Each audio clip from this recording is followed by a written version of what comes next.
Bila belum kedatangan hari kiamat kubra di dalam hatinya, maka tak akan pernah ada kebangkitan.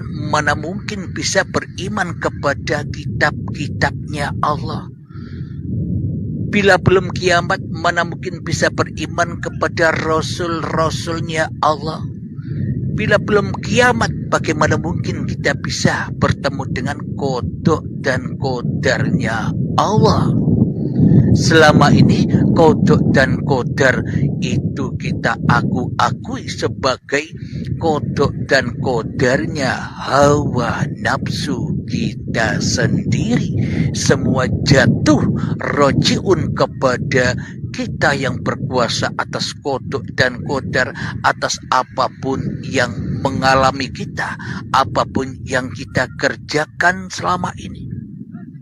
Maka kehidupan, maka semuanya penuh dengan kepalsuan.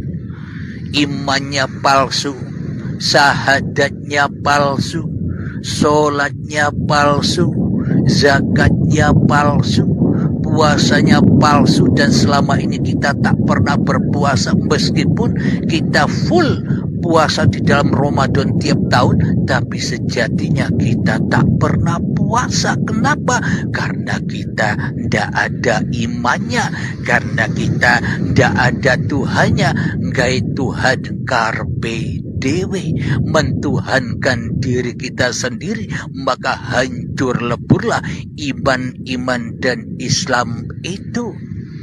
Maka semuanya pasti tersesat. Iman kepada iblis dan setan yang selama ini telah lama sudah kita jadikan pemimpin hati kita sendiri selama ini, sehingga yang ada di dalam hati kita hanyalah akunya iblis, akunya setan, akunya hawa nafsu kita sendiri. Maka dari itu selama ini kita tidak pernah menyangka bahwa meskipun kita melihat pantai, bahwa kita ketika melihat gunung, bahwa kita ketika melihat lautan, bahwa kita ketika melihat apapun dan segala sesuatu, kita sejatinya menyaksikan diri kita sendiri. Kita tak pernah menyadari selama ini.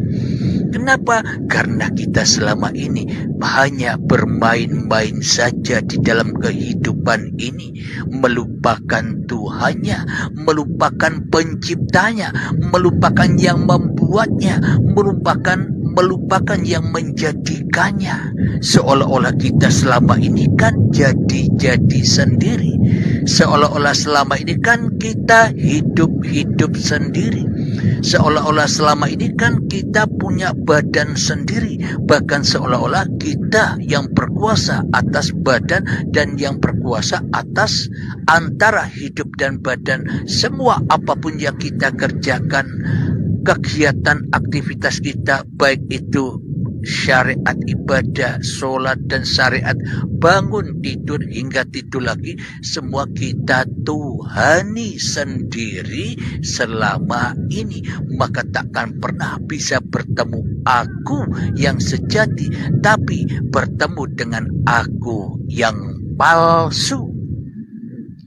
Maka tak akan pernah bisa menyebut aku kecuali hanya hati kita tersesat kepada nama-nama gunung, hati kita tersesat kepada nama lautan, hati kita tersesat kepada nama pantai, hati kita tersesat kepada nama pasir, dan hati kita tersesat kepada nama manusia dan seluruh nama-nama makhluk yang kita sebut selama ini.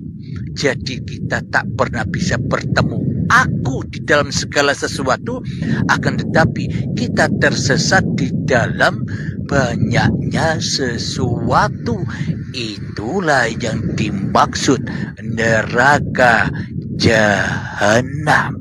Itulah yang dimaksud lembah dosa.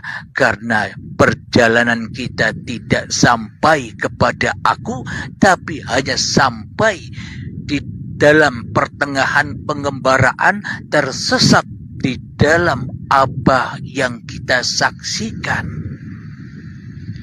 Melihat gunung, tersesatlah hati kita, menambahkan, oh itu gunung. Melihat lautan, tersesatlah hati kita, oh itu lautan. Melihat pantai, tersesat hati kita, oh itu pantai. Melihat pasir, hati kita tersesat, oh itu pasir. Melihat manusia kita sendiri, hati pun kita tersesat memandang, oh aku manusia.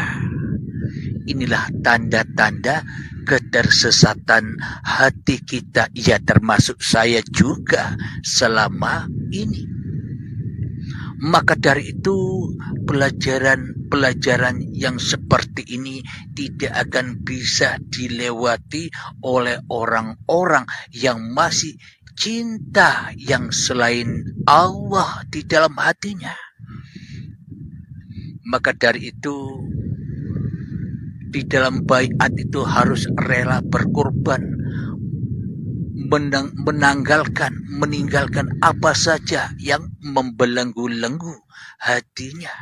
Semuanya kita berangkat kepada Tuhan, kita menuju Tuhan dengan telanjang bulat seperti kita datang saat bayi dahulu.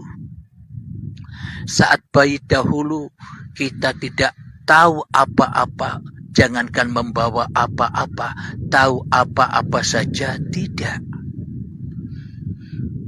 Dan tidak terakui segala sesebutan dan segala sesuatu yang kita pandang ketika kita masih bayi.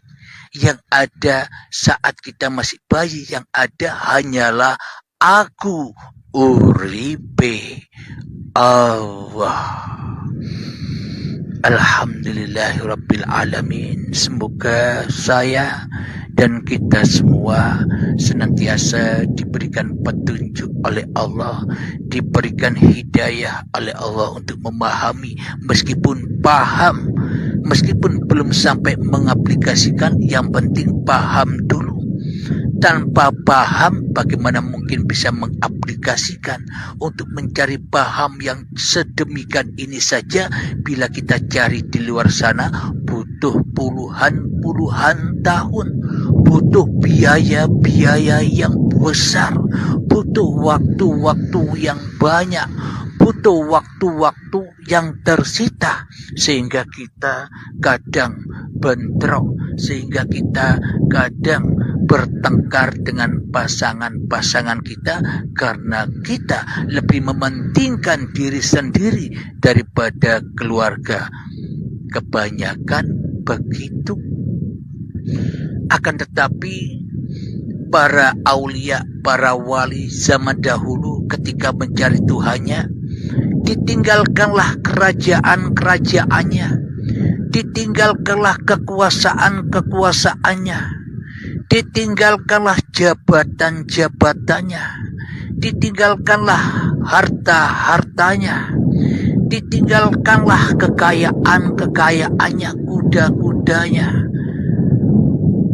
peliharaan-peliharaannya, ditinggalkanlah anak dan istrinya. Ia pergi seorang diri, meninggalkan semuanya demi mencari Tuhannya. Para aulia, para wali zaman dahulu begitu. Karena memang syaratnya harus begitu. Akan tetapi pada zaman modern ini, terutama di paparan uripe Allah, janganlah begitu. Bukan masanya lagi. Kalau kita begitu, kita meninggalkan dunia, meninggalkan harta, meninggalkan kendaraan, meninggalkan urusan-urusan dunia, meninggalkan anak, meninggalkan istri, guna kita ingin bertapa, menyendiri di hutan, di lautan, di gua, di gunung. Toh nanti bila kita keluar dari keluarga kita, menuju gunung untuk khalwat, zuhud atau bertapa. Ketika kita sedang hening, ketika kita sedang bertapa, yang diingat hartanya, yang diingat rumahnya, yang diingat kerajaannya, yang diingat jabatannya, yang diingat anak istrinya. Ya percuma. Buat apa pergi jauh-jauh meninggalkan keluarga? Toh keluarganya masih dibawa di dalam hatinya. Lebih baik kita kumpul keluarga, lebih baik kita kumpul harta, lebih baik kita kumpul jabatan, lebih baik kita kumpul apapun yang kita miliki, asalkan mereka semua tidak masuk di dalam hati kita. Mereka di luar, ya tetap di luar.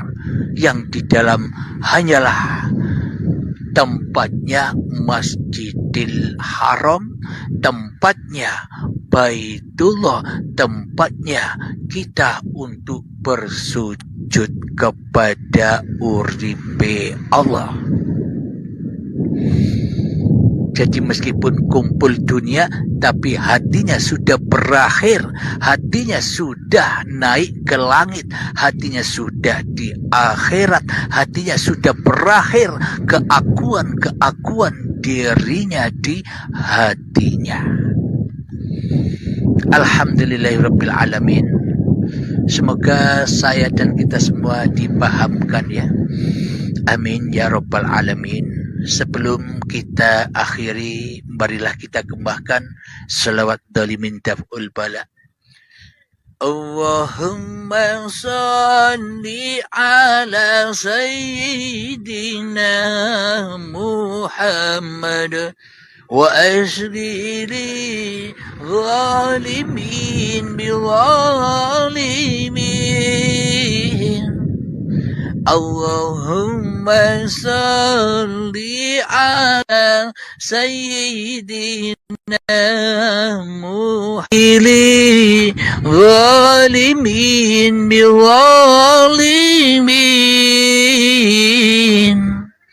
wa akhrijna min bainihim salimin